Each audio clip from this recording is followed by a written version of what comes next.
안녕하세요. 오늘도 사연살롱을 찾아주셔서 감사합니다. 저는 결혼 생활 내내 저를 비참하게 했던 전 남편을 우연히 만나 기회를 놓치지 않고 완벽히 짓밟은 불혹을 앞둔 4성급 호텔 사장입니다. 저는 5년이라는 짧지 않은 시간 동안 최악의 결혼 생활을 했는데요. 제 최악이었던 결혼 생활에는 시댁 식구들이 중심에 있었어요. 아니, 전부라고 해도 과언이 아니죠. 저희 시아버지는 동네에서 고지식하기로 유명한 사람으로 무척 보수적이고 가부장적이에요. 특히나 여자는 이래야 한다, 저래야 한다는 생각이 강해서 저에게 이렇게 하지 마라, 저렇게 하지 마라 잔소리를 엄청 했어요. 한 번은 치마를 입었다고 사람들 다 있는 식당에서 얼굴이 화끈거릴 정도로 혼이 났었죠. 그리고 쌍둥이 시누이는 그런 아버지의 충실한 개였어요. 남편도 마찬가지였고요. 그래서 시아버지에게 혼이 나는 저를 방관하고 혼이 난 이후에는 비꼬고 타박하기 바빴죠. 게다가 남편은 어느 순간부터 시아버지처럼 저를 대하기 시작했어요. 정말 지옥 같은 결혼 생활이었죠. 그래서 결국 합의 이혼을 했어요. 하지만 저에겐 울분과 한이 있었죠. 매일 지옥 같았던 결혼 생활에 대한 악몽을 꿨어요. 저는 이를 갈며 언젠가 복수를 하겠다고 다짐했죠. 그러다 우연히 제가 사는 제주도에서 전 남편을 만났어요. 3년 만에 만난 전 남편은 달라진 게 없더군요. 하지만 저는 3년 사이에 많은 게 달라졌거든요. 그래서 시원하게 복수를 하고 남편이 무릎을 꿇게 만들었죠. 어떤 이야기인지 궁금하시죠? 지금부터 차근차근 말씀드릴게요. 제 고향은 지금 저희 가족이 터를 잡은 이 지역이 아니에요. 저희 가족은 제가 17살 때 이곳에 와서 자리를 잡았어요. 사실 저희 부모님은 이전에 과수원을 했어요. 저희 친가 대대로 오랫동안 과수원을 했는데 장남인 저희 아버지가 물려받았거든요. 하지만 아버지는 과수원을 물려받기 전부터 할아버지 과수원에서 일을 했어요. 국민학교를 졸업하자마자 중학교를 진학하지 않고 본격적으로 과수원 일을 배우기 시작했거든요. 물론 어린 아버지는 중학교에 진학하고 싶었죠. 더 공부하고 싶었어요. 하지만 과수원집 장남으로 태어난 아버지의 운명이란 게 있었죠. 장남으로 태어나면 반드시 무조건 순리적으로 과수원을 물려받아야 한다는 운명 말이에요. 그게 제 친가에서는 전통으로 불렸어요. 특히나 저희 할아버지가 그 전통에 대한 자부심이 투철했죠. 아버지가 할아버지 과수원에서 일을 했기 때문에 저희 가족은 할아버지, 할머니와 같이 살았거든요. 그래서 매번 할아버지가 해주는 옛날 이야기를 들었어요. 한 역사처럼 말이에요. 할아버지는 너희보다 어렸을 때부터 과수원에서 일을 시작했어.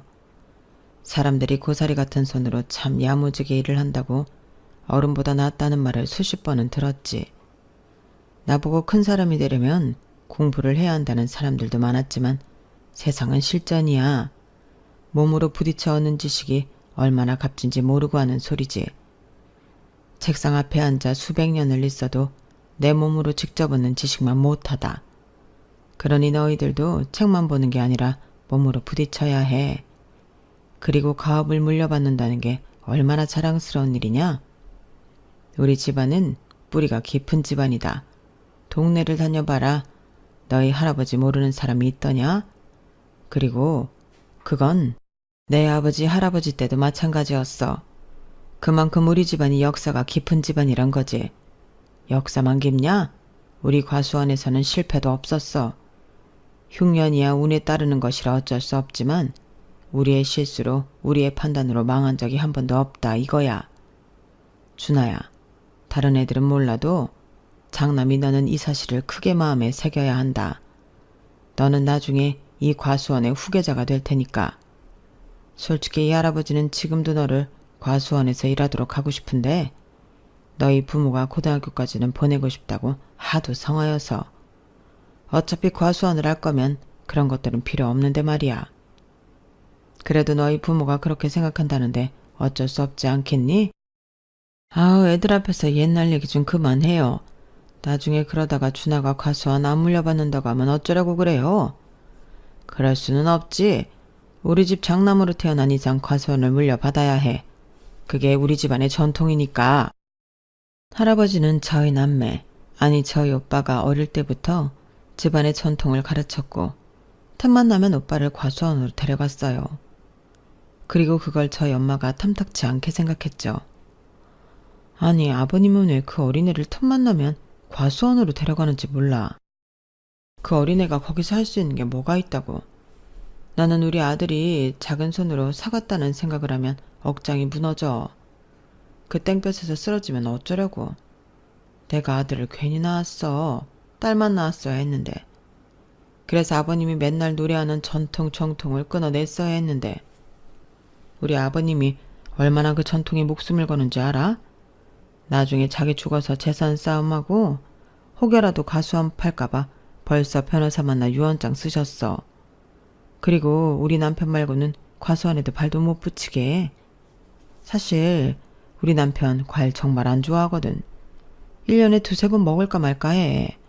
그런데 장남이라는 이유 하나로 과수원에 발목 잡혀서 살잖아. 그래서 중학교도 못 나오고. 그런 거 보면 가끔 안쓰럽다니까. 그래서 나는 우리 아들이 과수원 물려받는 거 싫어. 더군다나 우리 아들이 나를 닮아서 얼마나 피부가 여린데 땡볕이 쥐약이야. 그리고 너도 알잖아. 내가 잘 다니던 도서관 결혼하자마자 그만두고 이 시골에서 얼마나 힘든지. 너 오랜만에 본 내 피부 보고 놀라 까무러쳤잖아. 그런데 어떻게 내 새끼한테 그런 일을 하라고 해? 물론 분홍인 거 알지. 내 말은 자기가 하고 싶은 거 실컷 하다가 우리 죽기 전에 과수원이라도 늦지 않다는 거야. 그런데 무슨 그 어린애를 데리고 과수원을 매일 가는지 정말 답답해. 하지만 불행인지 다행인지 매일 새벽 기도를 나가는 엄마의 소원을 하늘이 들어주었는지 오빠는 과수원에서 본격적으로 일을 해보지도 못했어요. 그리고 저희 세 식구와 할머니는 급하게 지금 사는 지역으로 이사를 왔죠. 세 식구가 웬 말이냐고요? 왜 할머니만 데리고 이사를 했냐고요? 저는 지금도 그때를 생각하기도 싫은데요. 불행하고 절망스러운 사고가 있었어요. 제가 17살 때 할아버지와 아버지가 경매를 하고 돌아오는 길에 크게 사고가 났거든요. 졸음 운전을 한 덤프트럭이 할아버지와 아버지가 탄 트럭을 박은 거예요. 할아버지와 아버지가 탄 트럭이 가드레일을 머머 풀숲에 굴러 떨어졌어요. 그리고 구급차가 오기 전에 그 자리에서 숨을 거두셨죠. 정말 절망스럽다고밖에 할 말이 없었어요. 소식을 듣고 할머니는 쓰러지고 엄마는 어린아이처럼 울었죠. 너무 불행하고 비극적인 사고여서 장례식도 제대로 치르지 못했어요. 과수원도 난리가 났죠. 과수원을 운영하고 관리하는 사람은 오직 할아버지와 아버지뿐이었으니까요. 어머니는 몇 달을 혼자 과수원을 살려보려고 애쓰다가 결국 대대로 이어온 과수원을 정리하기로 마음을 먹었어요. 규모가 큰 과수원이고 아버지의 형제가 5이나 되어서 파는 과정에서 가타부타 말이 많았어요. 하지만 아버지 사무실에서 아버지가 돌아가시면 장남인 오빠에게 과수원의 모든 권한을 주겠다는 서류가 발견되었어요. 그래서 큰 싸움으로 번지지 않고 과수원을 팔 수 있었죠. 과수원을 팔고 엄마와 오빠, 저 그리고 할머니는 엄마의 고향으로 갔어요. 이모의 집으로 들어갔죠. 엄마는 그날부터 부동산을 돌아다녔어요. 그러더니 과수원을 판 돈과 아버지의 보험금과 합의금, 그리고 쌈짓돈을 합쳐서 7층짜리 건물을 샀어요. 외곽도 아니고 중심가에 있는 건물이었어요. 1층부터 3층은 상가였고 4층부터 6층까지는 원룸, 꼭대기층은 집이었죠. 저희 식구들은 그 건물 꼭대기에 살게 되었어요. 그리고 엄마는 1층에 편의점을 차려 할머니와 함께 일을 하기 시작했어요. 그리고 오빠는 군입대를 했고 전 방황을 했어요. 2년 동안 비행소녀로 있었죠. 학교를 간다고 하면서 노래방이나 PC방에 가서 시간을 버리기도 했고 나쁜 친구들과 어울려 놀기도 했어요. 당연히 성적은 떨어졌고 어떤 대학도 갈 수 없는 상황이었어요. 하지만 집에서는 그런 저를 방치했죠. 누구도 저를 신경 쓰지 않고 각자의 삶을 살기 바빴어요. 그런데 제가 18살이던 그해 겨울, 할머니가 제 방에 들어왔어요. 우리 연아 공부하니? 왜요? 저녁 알 먹을 거예요. 요새 학교는 재미없어? 그런 걸 갑자기 왜 물어요? 재미없는 것 같아서. 다른 거 하고 싶은 건 없고? 없어요. 아빠 생각 많이 나지? 그게 갑자기 무슨 소리예요? 너희 아빠가 너 태어났을 때 딸이라고 얼마나 예뻐했는지 아니? 아주 품에서 놓지를 않았다. 매일 너 사춘기 오면 어쩌지 그랬는데 결국 그걸 못 보고 갔네. 그래도 하늘에서 보고 있을 거야. 천국에서. 그렇게 생각하지? 몰라요. 요새 학교도 잘 안 가고 공부도 안 한다며. 엊그제 너희 선생님한테서 전화 왔더라. 너희 엄마가 그 전화를 받고 어찌나 울던지. 할머니 마음이 엄청 아팠어. 연아야, 학교 안 다니고 싶으면 안 다녀도 돼. 공부하기 싫으면 안 하면 되고. 거기에 네 뜻이 있다면 그렇게 하면 돼. 하지만 아무런 이유 없이 행동하는 건 시간 낭비야. 나중에 할머니처럼 늙어서 후회해봤자 소용이 없어요. 그리고 네가 이게 맞는 건지 틀린 건지 모르겠을 때는 너를 사랑하는 부모님을 생각하면 된단다. 네가 이렇게 해서 부모님이 가슴 아픈 일은 하면 안 되는 거야. 알겠지? 할머니는 그런 말을 하고 방을 나가셨고 저는 그날 펑펑 울었어요. 그리고 다음 날부터 공부를 시작했어요. 어울려 놀던 질 나쁜 친구들과 놀지 않고 밥 먹고 공부하고 밥 먹고 공부하기를 반복했죠. 그 결과 저는 좋은 대학에 합격했어요. 그리고 대학교를 다니며 1등을 놓친 적이 없었죠. 그렇게 저는 졸업을 하기도 전에 화장품 회사의 마케팅 부서로 입사했어요. 그리고 입사 6년 차, 30이 된 해에 팀장이 되었죠. 다들 어린 나이에 팀장이 되면 부담스럽다고 하는데 저는 프로젝트의 리더가 된 것이 기분이 좋았어요. 그리고 그 프로젝트를 성공적으로 끝냈죠. 그동안 쉼없이 달려왔기 때문에 저는 저에게 휴식의 시간을 주고 싶었어요. 그래서 오랜 친구를 만났죠. 그 친구는 고등학교 동창으로 저의 공부를 도와줬던 은인이에요. 프로젝트가 잘 끝나서 다행이네. 너 그것 때문에 꽤 고생했잖아. 잘했어. 끝나고 나니까 너무 후련해. 그래서 맛있는 거 먹자고 불렀지. 오늘 고기 맛있었지? 맛있더라. 네 덕분에 비싼 고기도 먹고. 내가 횡재했네? 그럼 우리 이제 술이나 마시러 갈까? 그러자. 내가 잘 아는 데 있어. 거기로 갈까? 어? 왜? 아니, 아는 사람인 것 같아서. 야, 박승준! 선배. 여기는 어쩐 일이세요? 여기 젊은 사람들만 오는 데인데. 짜식이 기어오르기는. 너랑 나랑 1살 차이밖에 안 나거든?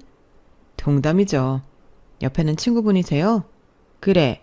애인 없는 사람끼리 고기 먹고 이제 술 마시러 간다. 그건 피차일반 똑같네요. 저희도 그렇거든요. 아, 소개를 안 했네. 이 친구는 내 고등학교 동창 이연하. 여기는 내 대학 후배 박승준이야. 옆에는? 여긴 제 고등학교 동창 전도민이에요. 군인이고요. 늦게 입대하셨나봐요. 아, 장교예요. 너도 술 한잔 하러 간다고 했지? 이렇게 만난 것도 우연인데 같이 가자, 연아야. 괜찮지? 그렇게 저희 4사람은 술을 마시게 되었고 얼떨결에 다음 날이 주말이어서 계곡도 가게 되었어요. 네가 조수석에 타. 너 멀미하잖아. 게다가 제가 조수석에 앉게 되어서 무척이나 어색했어요. 친구와 친구 후배는 그런 제 속도 모르고 자기들끼리 이야기를 했죠. 저는 어색한 분위기는 못 참는 편이라 이것저것 물었어요. 다행히 제 말을 잘 받아주더군요. 운전도 부드럽게 해서 멀미도 나지 않았고요. 그리고 계곡에서 다 놀고 난 뒤에 저는 가장 마지막에 내렸어요. 그런데 제가 내리려고 할 때 남자가 내일도 보자고 하더라고요. 내일도 시간 괜찮으세요? 내일이요? 내일도 주말이잖아요. 내일도 같이 보자던가요? 아니요, 내일은 둘이 보자고요. 왜요? 궁금한 게 많아서? 저는 일단 알겠다고 하고 집으로 가서 서둘러 친구에게 전화했어요. 오, 생각보다 진도가 빠르네? 군인이라 그런가? 그게 무슨 소리야? 그때 처음 보고 나서 너 마음에 든다고 했대. 그래서 다리 좀 놔달라고 부탁하더라고. 괜찮은 사람 같지? 괜찮은 사람 같긴 한데 얼마나 봤다고 대뜸 둘이서 보자고 해. 네가 워낙 마음에 드는가 보지. 그리고 군인 장교면 공무원인데 안정적인 직장이니까 좋지 않아? 뭐 결혼할 것도 아닌데 그런 것도 신경 쓰나?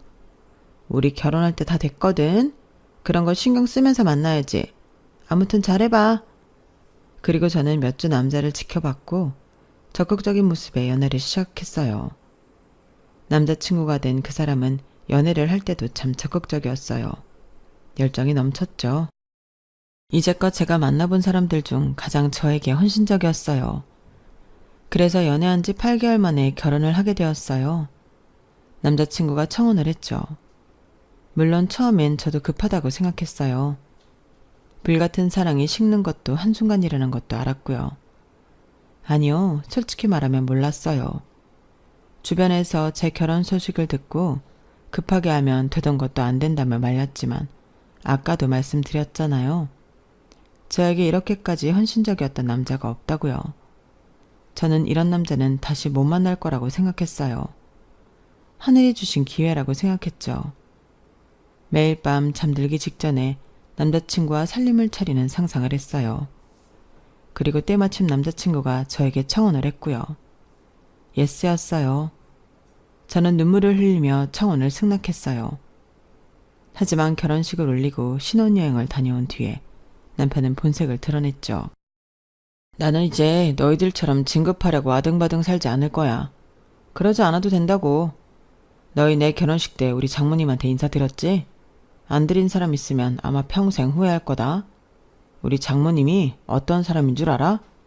저기 번화가 사거리에 있는 7층짜리 건물 주인이야.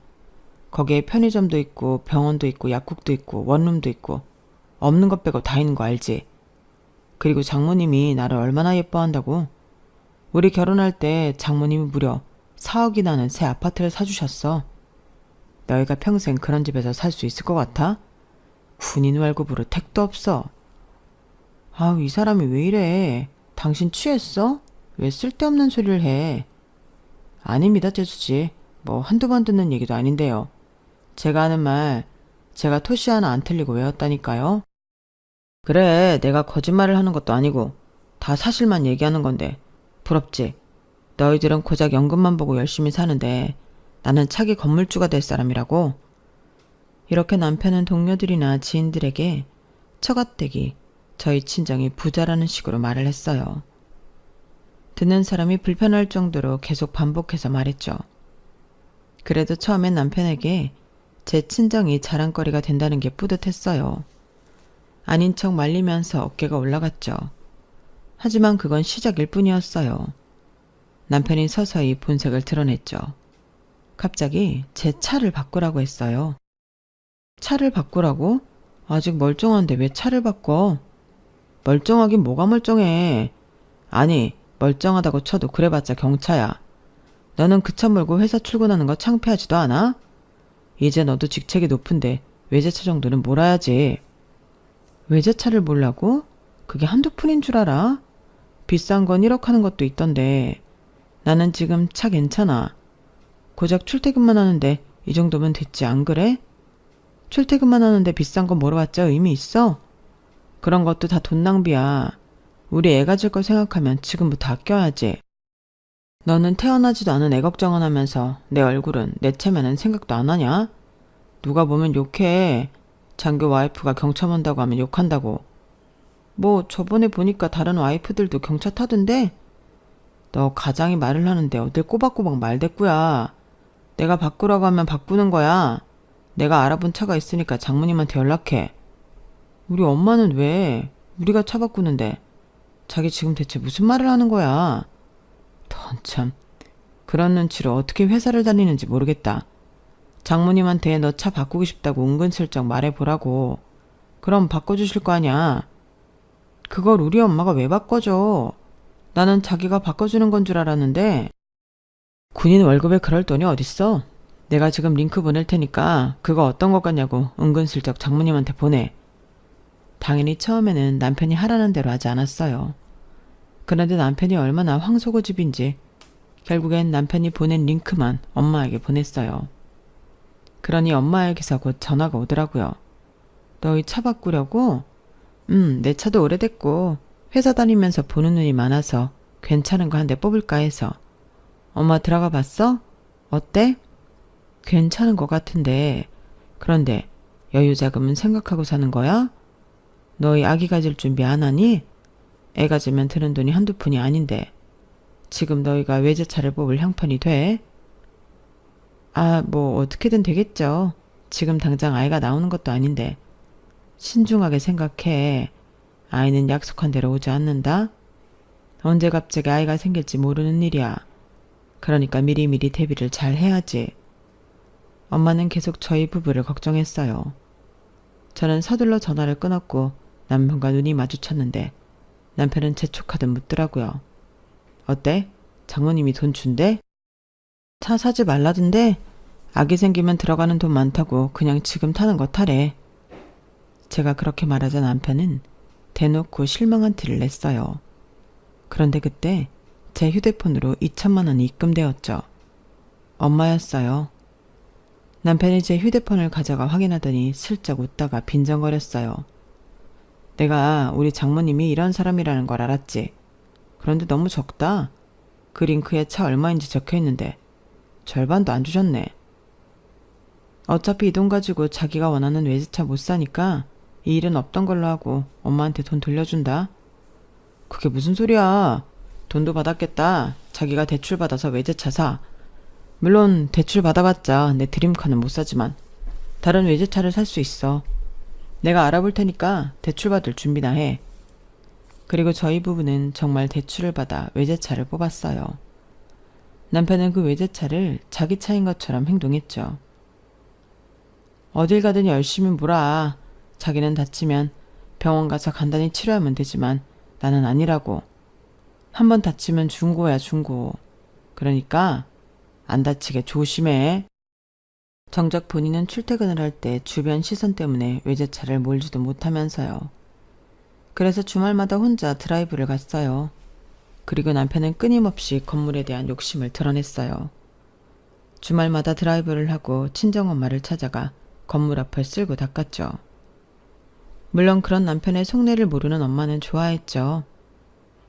우리 건물이 이렇게 깨끗한 건 다 우리 사위 덕분이라니까? 그런 말을 하면서 주변 사람들에게 남편을 칭찬하곤 했죠. 그걸 옆에서 지켜보는데 저는 속이 뒤틀리더라고요. 그리고 사건이 발생해요. 20살에 군입대를 해 부사관으로 일하던 오빠가 상사로 제대를 했죠. 그리고 엄마와 살기 시작했어요. 저희 오빠는 통신대대에서 일을 해서 기술이 있었어요. 그런데 부대에서 무슨 일이 있었는지 그 분야로 재취업을 할 생각이 없었죠. 그래서 엄마는 고민 끝에 건물에 별다방을 냈어요. 그리고 오빠를 점장으로 두고 관리하도록 했어요. 그 소식을 들은 남편은 저에게 막 화를 냈어요. 아니 그걸 가만히 지켜보고 있으면 어떡해. 이러다가 건물이 홀라당 다 형님한테 빼앗긴다니까? 빼앗긴다니. 아직 엄마도 정정한데 그게 무슨 말이야? 정정한 거랑 다른 문제지. 지분이 있게 됐잖아. 이거 아주 중대한 문제야. 너도 빨리 그 건물에 지분을 만들어야 한다니까? 지금 이렇게 넋놓고 보고만 있을 수 없다고. 이제 좀 그만해.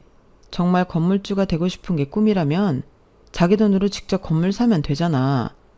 자기 진짜 너무한다. 우리 엄마는 진심을 다해 자기를 사위로 생각하는데 자기한테 우리 엄마는 뭐야? 건물주라고만 생각하지? 그게 사실이잖아. 건물주를 건물주로 생각하지 달리 또 뭐라고 생각해야 하는데. 지금 이런 이야기를 하고 있을 때가 아니라니까. 지금 눈앞에서 7층짜리 건물이 왔다 갔다 하는데 너무 아니란 것 아니야? 계속되는 말다툼에 저는 남편과 대화하기를 포기했어요. 그러자 남편은 자기 방식대로 지분을 얻기 위해 더 자주 저희 엄마를 찾아가더라고요. 열심히 건물을 쓸고 닦으면서 저희 오빠를 시기하는 것 같았어요. 그리고 그 이야기는 시댁에까지 들어가서 저는 시댁에 호출되었죠. 너희 오빠가 제대했다는 소식은 들었다. 그런데 그 나이 먹고서 제대로 취업도 안 하고 안싸돈이 차려준 카페에서 일을 하고 있다며? 네, 부대에서 무슨 일이 있었는지 그쪽으로 취업하려고 하지 않더라고요. 그래서 저희 엄마가 고민한 끝에 카페 차려주셨어요. 지금은 손에 익었는지 아주 잘해요. 저희 엄마도 한시름 났죠. 그게 어떻게 한시름 놓은 거냐? 더 걱정시키는 일이지. 남자란 자고로 누구에게도 도움을 받아서는 안 돼. 그렇게 해서 어디 장가는 가겠냐? 어떤 여자가 믿고 시집을 오겠어? 정 카페 가고 싶으면 본인이 알아서 차려야지. 한심하다 한심해. 그 나이에 자기 엄마한테 손을 벌리다니. 손을 벌린 건 아니고요. 저희 엄마가 차리기만 했지 관리는 다 오빠가 해요. 그리고 자리 잡으면 월세도 내겠다고 했고요. 아무튼 지금은 아니잖아. 그나저나 너 도민이 말대로 따박따박 말대꾸를 하는구나? 그렇게 들리셨다면 죄송해요. 여자 목소리가 담장을 넘으면 재수가 없다는 말도 모르냐? 다음부터는 조심하거라.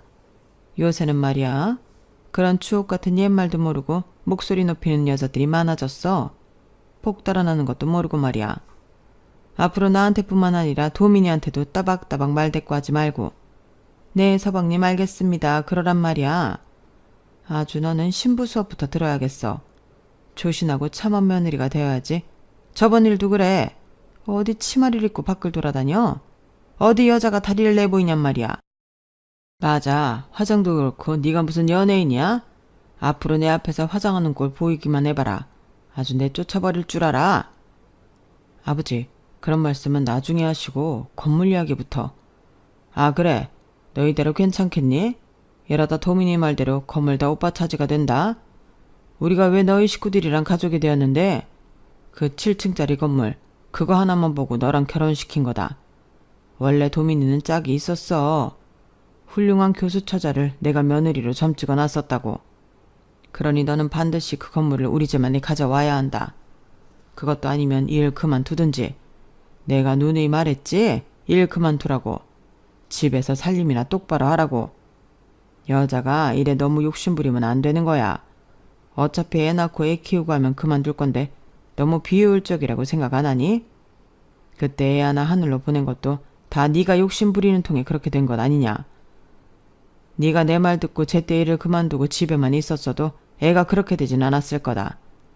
너 대학 나왔다고 유세 부리는 거지? 이봐. 그래서 애초에 여자는 대학을 나오면 안 된다니까. 저는 친오빠가 저희 엄마 건물에서 일을 한다는 이유로 말도 안 되는 폭언을 들어야 했어요.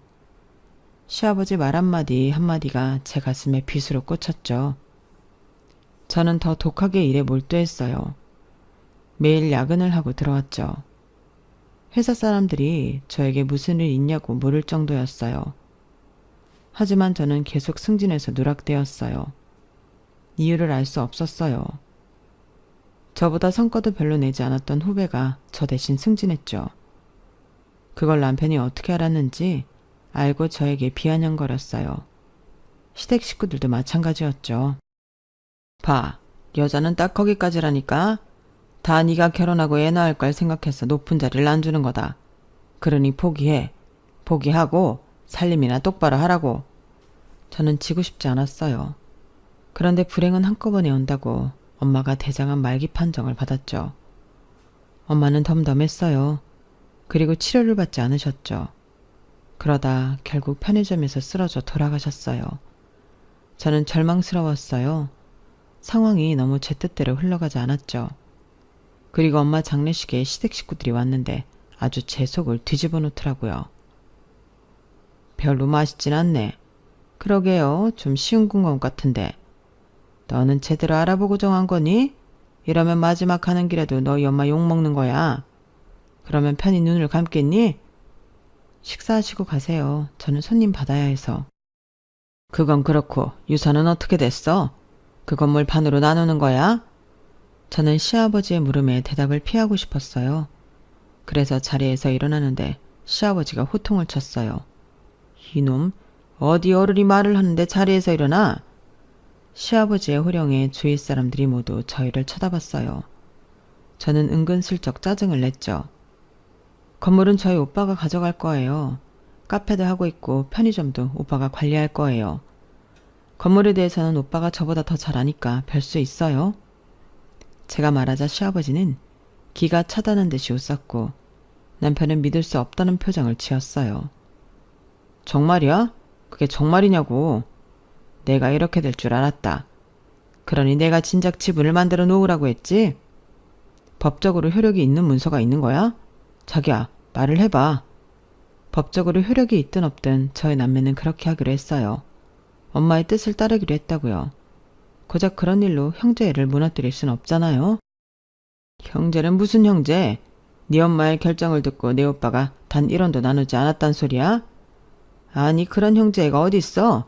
이성적으로 생각해. 그 건물만 있으면 앞으로 호강하는 건데 그걸 멍청하게 가만히 지켜보고 있었어? 그러면서 시아버지와 남편은 본격적으로 저에게 폭언을 하기 시작했고 시댁 식구들 누구도 그런 시아버지와 남편을 말리지 않았어요. 그때 저는 이혼을 결심했죠. 안 되겠어요. 이혼할게요. 도저히 이 집 식구를 하루도 못 살겠어요. 그래? 우리도 건물이 없는 너한테 별 욕심 없다. 그래, 이혼하거라. 대신 소송은 하지 말고 재산 분할도 정확히 해. 그래서 저희 부부는 공동재산으로 취급한 모든 재산을 절반으로 나눠 가졌어요. 그리고 공동재산에는 제가 대출을 써서 산 외제차도 포함이었죠. 저는 뭔가 마음이 빈털터리가 된 것 같았어요. 결국엔 회사를 그만두었어요. 그리고 여행 겸 요양을 하기 위해 제주도로 갔죠. 몸과 마음을 회복하고 금방 돌아올 생각이었는데 좀처럼 육지로 갈 생각이 들지 않았어요. 그렇게 3년이 흘렀죠. 3년 사이에 많은 것이 바뀌었어요. 저는 건강한 몸과 정신을 되찾을 수 있었죠. 그리고 운명의 장난처럼 전 남편을 제가 일하는 호텔에서 만났어요. 제가 청소를 하고 있었는데 그 객실에 전 남편이 묵고 있었죠.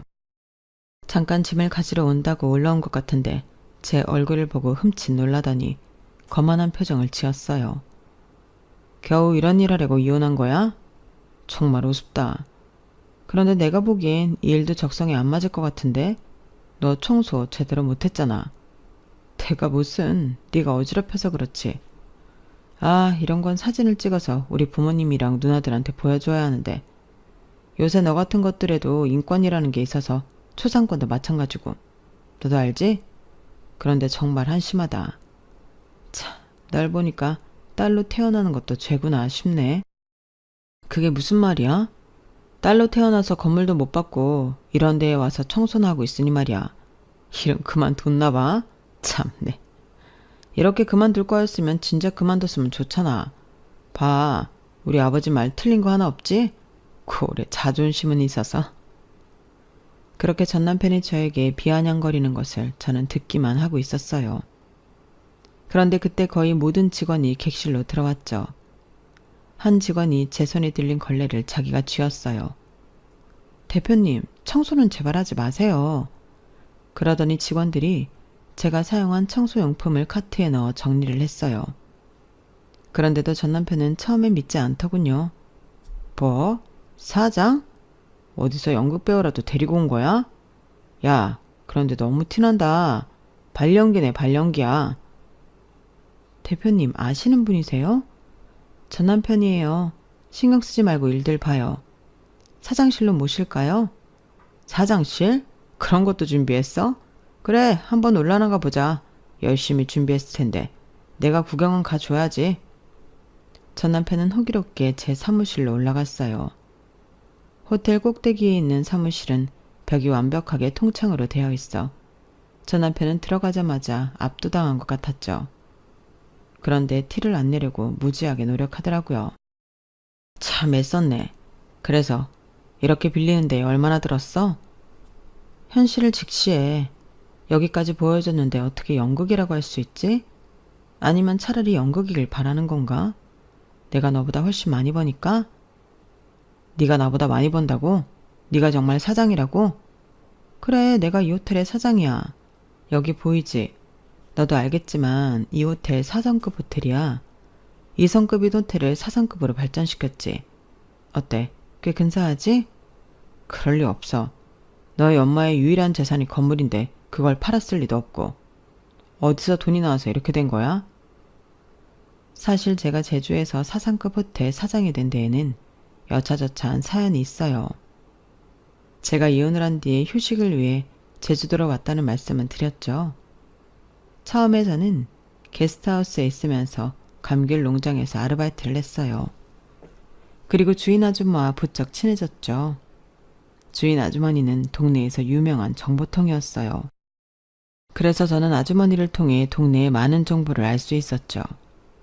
그러던 어느 날 아주머니가 호텔을 인수하지 않겠냐고 물어봤어요.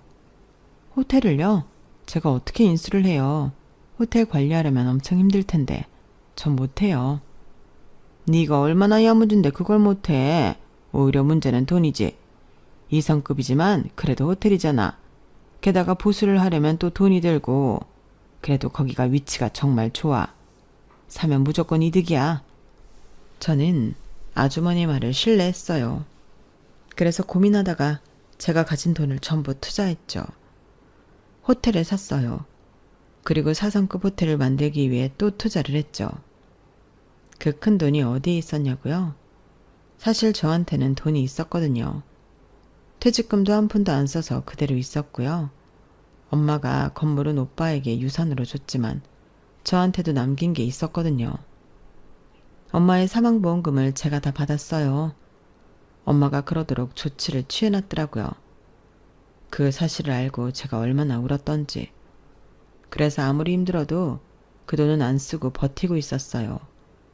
그러다 좋은 기회가 생긴 거죠. 이 정도면 하늘에 있는 엄마도 이해할 거라고 생각했어요. 그리고 시어머니가 투자를 했어요. 갑자기 시어머니가 투자를 했다니 놀라셨죠. 사실 저는 이혼을 하고도 가끔 시어머니와 연락을 했거든요. 시어머니는 제가 시댁 식구들에게 폭언을 당하는 걸 방관했지만 어떤 땐 같이 동의도 했지만 그런 저를 무척이나 안타깝게 여겼어요. 그래서 뒤에서 잘해주셨죠. 이혼을 하고 먼저 연락을 한 것도 시어머니예요. 저는 시어머니가 그렇게 해주는 것이 은근히 기분이 좋았어요. 그래서 저도 가끔 안부를 묻곤 했죠. 그러다 호텔 이야기가 나왔고 시어머니는 선뜻 투자를 하겠다고 했어요. 그렇게 십시일반 모은 돈으로 호텔을 샀고 4성급 호텔을 만들었죠. 순식간에 호텔 사장이 되었어요. 호텔은 점점 시간이 지날수록 규모가 커졌어요. 대박이 났죠. 지금은 2달 전에 예약을 하지 않으면 안 될 정도예요. 이게 다 저를 믿고 따라와준 직원들 덕분이에요. 특히 제 부탁으로 일을 그만두고 제주도로 넘어온 전 직장 동료에게 특히 고맙죠.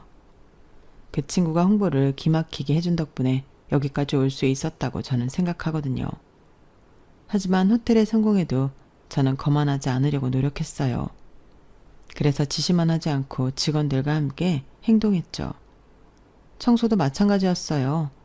청소를 지시만 하는 게 아니라 함께 했어요. 물론 직원들은 아까 보셔서 아시겠지만 제가 청소를 하는 걸 말렸죠.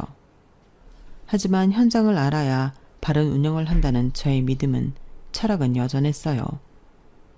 제가 호텔을 인수하게 된 사연을 이야기하자 남편은 믿을 수 없어 했어요. 그렇게 큰 돈이 너한테 있었다고? 그걸 왜 이제 얘기해? 그런 건 제깍제깍 나한테 이야기를 했어야지. 그리고 우리 엄마가 투자했다는 건 무슨 소리야? 그럴 리가 없잖아. 누가 전 며느리한테 그런 큰 돈을 투자해. 그것도 네가 잘못해서 이혼한 건데. 너 우리 엄마를 협박한 거 아니야? 협박이라니. 내가 협박 같은 걸 할 성격이 안 된다는 걸 잘 알 텐데. 내가 지금까지 말한 건 전부 사실이야. 어머님이 흔쾌히 투자해줬고 그 덕분에 대출을 받지 않았지. 이 호텔은 완전히 내 소유야.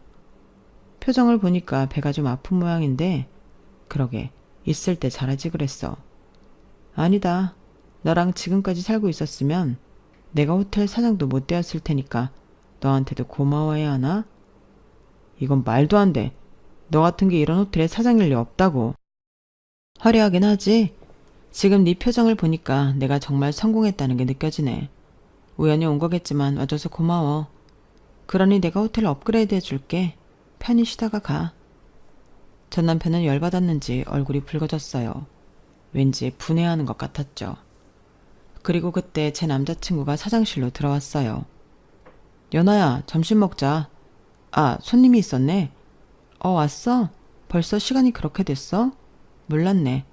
오빠, 잠시만 기다려줄래? 곧 끝날 것 같아. 제 말에 남자친구가 저에게 다가왔어요. 그리고 화가 나 있는 전 남편을 보며 누구냐고 물었죠. 내 전 남편이야. 전에 이야기한 적 있지. 나를 비참하게 했던. 그런데 여기는 어떻게 왔대? 우연히 왔나 봐. 나도 얼굴 보고 얼마나 놀랐는데. 이제 더 듣고 싶은 말 없지? 우리 점심 먹어야 하니까 돌아가셨으면 좋겠는데? 그런데 우리 초면이 아니지 않나요? 어디서 만난 적 있어? 흔하게 생긴 얼굴은 아닌데. 남자친구는 전 남편의 얼굴을 보며 곰곰이 생각하는 듯 했어요. 그리고 전 남편이 남자친구의 얼굴을 받고 새하얗게 질렸죠. 아, 맞네. 저희 어제 만났죠? 술 많이 드신 것 같은데 속은 괜찮으세요? 어제 만났다고? 내가 어제 접촉사고 있었다고 했잖아. 호텔 앞에서. 그래서 방금 술이 맡기고 오는 길인데 어제 이분이랑 부딪힌 거거든. 뭐? 설마 너 또 음주운전한 거야? 결혼 생활할 때도 가끔 그러더니 더 습관인 모양이다. 군인이 그래도 돼? 말도 안 돼. 네가 어떻게 포르쉐를 모는 남자를 만날 수가 있어. 이봐요. 그 차 자차 맞아요? 할부 때린 거죠? 자차 맞는데요. 일시불로 샀습니다. 뭐 불만 있으세요? 열낼 것 없어 자기야. 이 사람 인생에 포르쉐는 꿈도 못 꿔서 그런 거니까 이해해. 그리고 내 남자친구 능력 좋은 사람이야. 이 동네에서 제일 큰 감귤 농장하거든. 거기서 만났어 우리. 정말 웃긴다. 너는 사랑이 그렇게 쉽니? 이혼한 지 얼마나 됐다고 어떻게 벌써 애인을 만들어. 괜히 트집 잡지 마. 똥차 가고 벤츠 온다는데 가만히 놓치고 있어? 덕분에 나는 매일 행복한 하루를 보내고 있어. 어제 포르쉐를 박아서 꽤나 놀랐겠네. 그래도 내 남자친구가 아량이 넓어서 봐준 것 같은데. 그런데 어떻게 해야 하나? 음주운전이라며.